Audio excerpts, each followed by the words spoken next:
ഞാൻ Merina Joby. again welcome back to Soran Spicy. Soran Spicyയുടെ പുതിയൊരു എപ്പിസോഡിലോട്ട് എല്ലാവർക്കും സ്വാഗതം. ഇന്ന് നമ്മൾ ചെയ്യാൻ പോകുന്ന എരിവുള്ള ഫുഡൊക്കെ കഴിക്കാൻ വേണ്ടിയിട്ട് ആഗ്രഹമുള്ളവർക്കൊക്കെ വളരെ ഇഷ്ടപ്പെടുന്ന നല്ല സ്പൈസി ആയിട്ടുള്ള ഒരു ചിക്കൻ ഫ്രൈഡ് റെസിപ്പിയാണ്. ഇനി എരിവില്ലാത്തവർക്കും കഴിക്കാൻ കുഴപ്പമൊന്നുമില്ല കേട്ടോ. നമ്മൾ ആഡ് ചെയ്യുന്ന ചില്ലി ഫ്ലേക്സിൻ്റെ അളവ് ഒന്ന് കുറച്ച് കൊടുത്താൽ മതി. കാരണം ഇതിനകത്ത് നമ്മൾ മെയിനായിട്ട് എരിവ് കിട്ടാൻ വേണ്ടിയിട്ട് ചില്ലി ഫ്ലേക്സ് ആണ് ആഡ് ചെയ്ത് കൊടുക്കുന്നത്. പിന്നെ നമുക്ക് അധികം സമയമൊന്നും വേണ്ടത് റെഡിയാക്കി എടുക്കാൻ വേണ്ടിയിട്ട് മാരിനേഷനൊന്നും അധികം സമയമൊന്നുമില്ല. പിന്നെ കുറച്ച് ഇൻഗ്രീഡിയൻസ് ഒക്കെ മതി. അപ്പോൾ നമുക്കിത് എങ്ങനെയാണ് റെഡിയാക്കി എടുക്കാൻ നോക്കിയാലോ.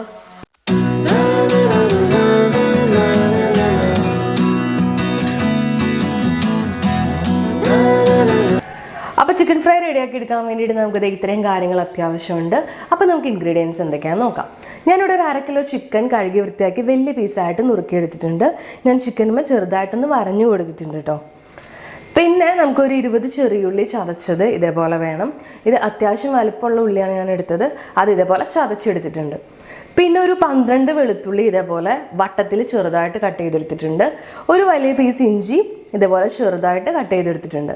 പിന്നെ നമുക്ക് ഒരു 1/2 ടീസ്പൂൺ മഞ്ഞൾപ്പൊടി വേണം, 1/2 ടീസ്പൂൺ ഗരം മസാല വേണം, 1/2 ടീസ്പൂൺ കുരുമുളക് പൊടി വേണം, പിന്നെ 1/2 ടീസ്പൂൺ ചിക്കൻ മസാല വേണം. അത് നിങ്ങളുടെ കയ്യിലുള്ള ഏത് മസാലയാണോ അത് ഉപയോഗിക്കാം. പിന്നെ ഞാൻ 1 ടീസ്പൂൺ കാശ്മീരി ചില്ലി പൗഡർ എടുക്കുന്നുണ്ട്. പിന്നെ ഞാൻ ഒരു 1.5 ടേബിൾ സ്പൂൺ ചതച്ച മുളക് ഇതിനകത്തോട്ട് ചേർത്ത് കൊടുക്കുന്നുണ്ട്. അപ്പോൾ നിങ്ങൾക്ക് നല്ല സ്പൈസി ആയിട്ട് വേണമെങ്കിൽ നിങ്ങൾ ചതച്ച മുളകിൻ്റെ അളവ് കൂട്ടി കൊടുക്കുക. പിന്നെ നമുക്ക് ഒരു 1/2 ടീസ്പൂൺ നാരങ്ങ നീര് വേണം, ആവശ്യത്തിന് ഉപ്പ് വേണം, കുറച്ച് കറിവേപ്പില വേണം. പിന്നെ നമുക്ക് 4 ടേബിൾ സ്പൂൺ വെളിച്ചെണ്ണ വേണം. അപ്പോൾ ഇത്രയും കാര്യങ്ങൾ വെച്ചിട്ട് എങ്ങനെയാണ് ചിക്കൻ ഫ്രൈ റെഡിയാക്കി എടുക്കാൻ നോക്കാം. അപ്പോൾ ആദ്യം തന്നെ നമുക്ക് ചിക്കൻ ഒന്ന് മാരിനേറ്റ് ചെയ്തെടുക്കണം. അപ്പോൾ അതിന് വേണ്ടിയിട്ട് ഞാനിവിടെ ഒരു ബൗൾ എടുത്തിട്ടുണ്ട്. ഈ ബൗളിലോട്ട് നമുക്ക് ചിക്കൻ പീസസ് ആഡ് ചെയ്ത് കൊടുക്കാം.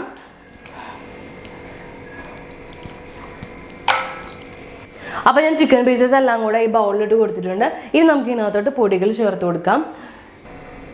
നമുക്കൊരു 1/2 ടീസ്പൂൺ മഞ്ഞൾപ്പൊടി ചേർത്ത് കൊടുക്കാം, 1/2 ടീസ്പൂൺ ചിക്കൻ മസാല, 1/2 ടീസ്പൂൺ കുരുമുളക് പൊടി, 1/2 teaspoon garam masala, 1 teaspoon Kashmiri chilli powder, പിന്നെ ആവശ്യത്തിന് ഉപ്പ്.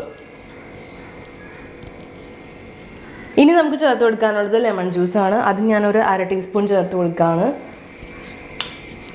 ഇനി നമുക്കിത് നന്നായിട്ടൊന്ന് കൈ വെച്ചിട്ട് തന്നെ നന്നായിട്ടൊന്ന് മിക്സ് ചെയ്തെടുക്കണം. അപ്പോൾ ഞാനിതൊന്ന് നന്നായിട്ടൊന്ന് മിക്സ് ചെയ്തെടുക്കട്ടെ. അപ്പോൾ ഞാൻ ചിക്കനും മസാലയും പൊടികളും എല്ലാം കൂടെ നന്നായിട്ട് മിക്സ് ചെയ്ത് കൊടുത്തിട്ടുണ്ട്. ഇനി നമുക്കിതൊന്ന് എടുത്ത് വെക്കാം. ഒരു 15 മിനിറ്റോളം എടുത്ത് വെച്ചാൽ മതിയാവും, അധികം സമയമൊന്നും വേണ്ട. അപ്പോൾ ഞാനിതൊന്ന് എടുത്ത് വെക്കാൻ പോവാണ്. ആ സമയം കൊണ്ട് തന്നെ നമുക്ക് അടുപ്പത്ത് ബാക്കി കാര്യങ്ങൾ ചെയ്യാം. അപ്പോൾ ചിക്കൻ ഫ്രൈ റെഡിയാക്കി എടുക്കാൻ വേണ്ടിയിട്ട് ഞാനൊരു നോൺ സ്റ്റിക്കിൻ്റെ പാനാണ് എടുത്തിരിക്കുന്നത്. അപ്പോൾ ഞാനിത് അടുപ്പത്ത് വെച്ച് കൊടുത്തിട്ടുണ്ട്. ഇനി ഇത് ചൂടായി വരുമ്പോൾ നമുക്ക് ഇതിനകത്തോട്ട് വെളിച്ചെണ്ണ ഒഴിച്ച് കൊടുക്കാം. അപ്പോൾ പാൻ അത്യാവശ്യം നല്ല ചൂടായി വന്നിട്ടുണ്ട്. ഞാൻ ഇതിനകത്തോട്ട് വെളിച്ചെണ്ണ ഒഴിച്ച് കൊടുക്കുകയാണ്. അപ്പോൾ വെളിച്ചെണ്ണ നന്നായിട്ട് ചൂടായി വന്നിട്ടുണ്ട്. ഞാൻ ഇതിനകത്തോട്ട് അരിഞ്ഞു വെച്ചിരിക്കുന്ന ഇഞ്ചിയും വെളുത്തുള്ളിയും ചേർത്ത് കൊടുക്കുകയാണ്. ഇത് നന്നായിട്ടൊന്ന് ഇളക്കി കൊടുക്കുക. ഇത് ഇഞ്ചിയും വെളുത്തുള്ളിയും ചേർക്കുമ്പോൾ തീ ഒന്ന് കുറച്ച് വെച്ചോളൂ കേട്ടോ, അല്ലെങ്കിൽ ഇത് പെട്ടെന്ന് കരിഞ്ഞു പോകും. തീ ഒന്ന് കുറച്ച് വെച്ചിട്ട് നമുക്കിതൊന്ന് വഴറ്റി കൊടുക്കാം. ഇതിൻ്റെ ഒരു പച്ചമണമൊക്കെ ഒന്ന് മാറുന്ന വരെ നമുക്കിതൊന്ന് നന്നായിട്ടൊന്ന് വഴറ്റി കൊടുക്കാം.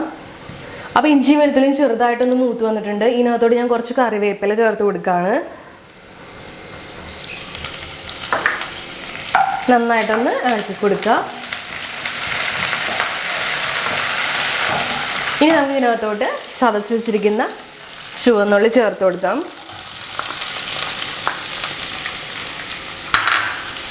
നന്നായിട്ടൊന്ന് വഴറ്റി കൊടുക്കുക.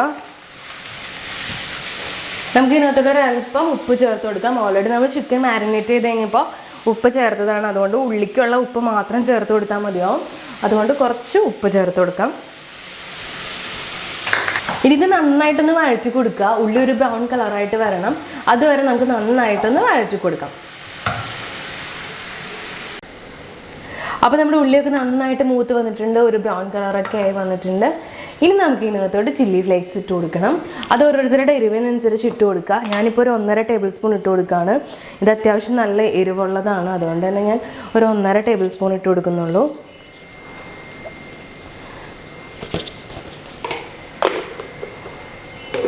അപ്പോൾ നിങ്ങളുടെ കയ്യിലുള്ള ചില്ലി ഫ്ലേക്സിൻ്റെ എരിവനുസരിച്ചും നിങ്ങൾക്ക് ആവശ്യമുള്ള എരിവനുസരിച്ചും ഇത് ഇട്ട് കൊടുക്കുക.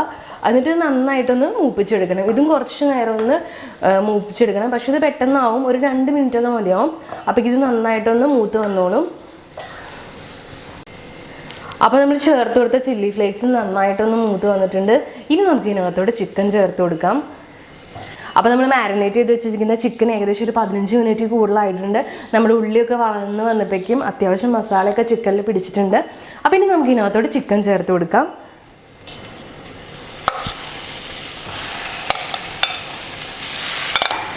ഇനി നമുക്ക് എല്ലാം കൂടെ നന്നായിട്ടൊന്ന് മിക്സ് ചെയ്ത് കൊടുക്കുക. തീ നന്നായിട്ടൊന്ന് കുറച്ചിടുക. അപ്പം ഞാനിത് നന്നായിട്ട് മിക്സ് ചെയ്ത് കൊടുത്തിട്ടുണ്ട്. ഇനി നമുക്കിത് നന്നായിട്ടൊന്ന് വേവിച്ചെടുക്കണം. അപ്പോൾ അതിന് വേണ്ടിയിട്ട് നമ്മൾ എക്സ്ട്രാ വെള്ളമൊന്നും ആഡ് ചെയ്ത് കൊടുക്കുന്നില്ല. നമ്മൾ ചിക്കനിൽ നിന്ന് തന്നെ നന്നായിട്ട് വെള്ളം ഇറങ്ങിക്കോളും. അപ്പോൾ നമുക്കിതൊന്ന് മൂടി വെച്ച് വേവിക്കാം. എന്നിട്ട് കുറച്ച് കഴിയുമ്പോൾ ഒന്ന് തുറന്ന് നോക്കാം. ഇടയ്ക്കിടയ്ക്ക് ഒന്ന് ഇളക്കി കൊടുക്കണം. അപ്പോൾ ഞാനിതൊന്ന് മൂടി വെച്ച് വേവിക്കാം. അപ്പോൾ നമ്മൾ ചിക്കൻ വെച്ചതിന് ശേഷം ഒരു 5-6 മിനിറ്റ് കഴിഞ്ഞ് തുറന്നു നോക്കി കഴിഞ്ഞപ്പോൾ കണ്ടോ ഇതിനകത്ത് അത്യാവശ്യം കുറച്ച് വെള്ളമുണ്ട്. അപ്പോൾ നിങ്ങൾക്ക് അടി പിടിക്കുന്ന തോന്നുകയാണെങ്കിൽ കുറച്ച് അര ഗ്ലാസ് വെള്ളം കൊണ്ട് ഒന്ന് ഒഴിച്ചു കൊടുത്തിട്ട് ചിക്കൻ ഒന്ന് വേവിച്ചെടുക്കുക. അല്ലെങ്കിൽ ഇതേപോലെ ഒന്ന് ഇടയ്ക്കിടയ്ക്കൊന്ന് ഇളക്കി കൊടുത്തിട്ട് ഒന്ന് ഫ്രൈ ചെയ്തെടുത്താലും മതിയാവും. അപ്പം ഞാനിതൊന്ന് വെള്ളമൊന്നും ഒഴിക്കാതെ തന്നെ വേവിച്ചെടുക്കാൻ പോവാണ്.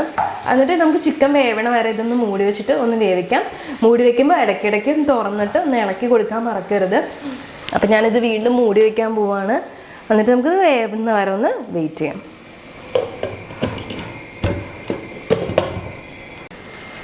അപ്പോൾ ഞാനിവിടെ ചിക്കൻ നന്നായിട്ട് വേവിച്ചെടുത്തിട്ടുണ്ട്. നമ്മൾ മൂടി വെച്ച് ഇത്രയും നേരം വേവിക്കുകയായിരുന്നു. അപ്പോൾ ഇടയ്ക്കിടയ്ക്ക് ഇളക്കി കൊടുത്തിട്ട് നമ്മൾ നന്നായിട്ട് ഇത് വേവിച്ചെടുത്തു. എന്നാലും ഇതിൻ്റെ അകത്ത് ഇപ്പം ഇതിൻ്റെ അകത്ത് ഒരല്പം വെള്ളം ബാക്കിയുണ്ട്. നമ്മളൊന്ന് കുഴഞ്ഞ പോലെയാണ് ഇരിക്കുന്നത്. അപ്പോൾ ഇത് നമുക്ക് നന്നായിട്ടത് തുറന്ന് വെച്ചിട്ട് നന്നായിട്ടൊന്ന് വറ്റിച്ചെടുക്കണം. എന്നിട്ട് നല്ല ഫ്രൈ പോലെ ആക്കി എടുക്കണം. അപ്പോൾ നിങ്ങൾ തുറന്ന് വെച്ചിട്ട് ഇതൊന്ന് വെള്ളം കൂടെ വറ്റിച്ച് നന്നായിട്ടൊന്ന് ഫ്രൈ ആക്കി എടുക്കാം. അപ്പോൾ നമ്മൾ തുറന്ന് വെച്ച് വറ്റിക്കും തോറും ഇത് നല്ല ഫ്രൈ ആയിട്ട് വരും. അപ്പോൾ നമുക്ക് കുറച്ചും കൂടി ഒന്ന് നന്നായിട്ടൊന്ന് വറ്റിച്ചെടുക്കാം. അപ്പോൾ ഞാൻ തുറന്ന് വെച്ച് ഒന്നും കൂടി ആ വെള്ളമൊക്കെ ഒന്ന് വറ്റിച്ചെടുത്ത് കഴിഞ്ഞപ്പോൾ അതേ കുറച്ചും കൂടി നന്നായിട്ട് ഫ്രൈ ആയി വന്നിട്ടുണ്ട്. അപ്പോൾ നമ്മുടെ ഇത്രയേ ഉള്ളൂ. നമുക്ക് തുറന്ന് വെച്ച് വേവിക്കും തോറും അത് നല്ല ഫ്രൈ ആയിട്ട് വരും. അപ്പോൾ നിങ്ങൾക്ക് എന്തോരം ആവശ്യമുണ്ടോ അത്രയും നന്നായിട്ട് ഫ്രൈ ആക്കി എടുക്കാം. ഇപ്പം ഇത് അത്യാവശ്യം നല്ല ഫ്രൈ ആയിട്ട് തന്നെ വന്നിട്ടുണ്ട്. കണ്ടോ, കണ്ടാൽ തന്നെ മനസ്സിലാവും. കളറൊക്കെ നല്ല കറുത്ത കളറായി വന്നിട്ടുണ്ട്. ആ ഗ്രേവിയൊക്കെ നന്നായിട്ട് ചിക്കന്മ പിടിച്ചിട്ടുണ്ട്. ഗ്രേവി കഴിക്കാൻ തന്നെ നല്ല ടേസ്റ്റാണ്. ഉള്ളിയാണ് നമ്മൾ ചേർത്തിരിക്കുന്നത്, അതുകൊണ്ട് തന്നെ നല്ല ടേസ്റ്റാണ്. അപ്പോൾ എല്ലാവരും ഇങ്ങനെ ട്രൈ ചെയ്ത് നോക്കുക. ഇതിൻ്റെ അകത്ത് ഇച്ചിരി സ്പൈസിയാണ് സംഭവം. അതുകൊണ്ട് തന്നെ നിങ്ങൾക്ക് എരിവ് വേണ്ടെങ്കിൽ കുറച്ച് ആ ചില്ലി ഫ്ലേക്സ് കുറച്ചിട്ടാൽ മതി. അപ്പോൾ അത്രയേ ഉള്ളൂ. പക്ഷെ കഴിക്കാൻ നല്ല ടേസ്റ്റാണ്. ആ എരിവൊന്ന് കുറച്ചാൽ നിങ്ങൾക്ക് ഇഷ്ടമുള്ളതിൻ്റെ ഒക്കെ കൂടെ കഴിക്കാം. അപ്പം നമുക്ക് ഫ്ലെയിം ഓഫ് ചെയ്യാം. അപ്പോൾ കണ്ടില്ലേ, നമ്മുടെ അടിപൊളി ചിക്കൻ ഫ്രൈ റെഡി ആയിട്ടുണ്ട്. അപ്പോൾ എല്ലാവരും ട്രൈ ചെയ്ത് നോക്കുക.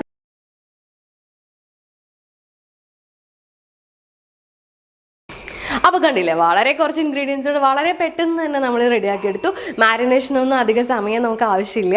വളരെ പെട്ടെന്ന് തന്നെ നമുക്ക് റെഡിയാക്കി എടുക്കാം. അപ്പോൾ എല്ലാവരും വീട്ടിലൊന്ന് ട്രൈ ചെയ്ത് നോക്കുക. എല്ലാവർക്കും എന്തായാലും ഇഷ്ടപ്പെടും. പിന്നെ പൊറോട്ടയുടെ കൂടെ കഴിക്കാനും ചപ്പാത്തിയുടെ കൂടെ കഴിക്കാനൊക്കെ നല്ലൊരു കോമ്പിനേഷനാണ്. എരിവ് നിങ്ങളുടെ ഇഷ്ടത്തിനനുസരിച്ച് അഡ്ജസ്റ്റ് ചെയ്യുക. എരിവ് ഇഷ്ടമില്ലാത്തവർ ചില്ലി ഫ്ലേക്സിൻ്റെ അളവ് ഒന്ന് കുറച്ച് കൊടുത്താൽ മതിയാവും. അപ്പോൾ എല്ലാവരും ട്രൈ ചെയ്ത് നോക്കുക. പിന്നെ നിങ്ങൾ ഈ ചാനൽ ഇതുവരെ സബ്സ്ക്രൈബ് ചെയ്തിട്ടില്ലെങ്കിൽ ഒന്ന് സബ്സ്ക്രൈബ് ചെയ്തോളൂ കേട്ടോ. പിന്നെ തൊട്ടടുത്ത് കാണുന്ന ബെല്ലൈക്കനും കൂടെ ഒന്ന് ക്ലിക്ക് ചെയ്യുകയാണെങ്കിൽ ഞാൻ പുതിയ വീഡിയോസ് ഇടുമ്പോൾ നിങ്ങൾക്ക് നോട്ടിഫിക്കേഷൻ കിട്ടും. വീഡിയോ ഇഷ്ടപ്പെട്ടാൽ ലൈക്ക് ചെയ്യുക, ഷെയർ ചെയ്യുക, കമൻറ്റ് ചെയ്യുക. അപ്പോൾ നമുക്കിനി അടുത്ത വീഡിയോയിൽ കാണാം. Bye bye.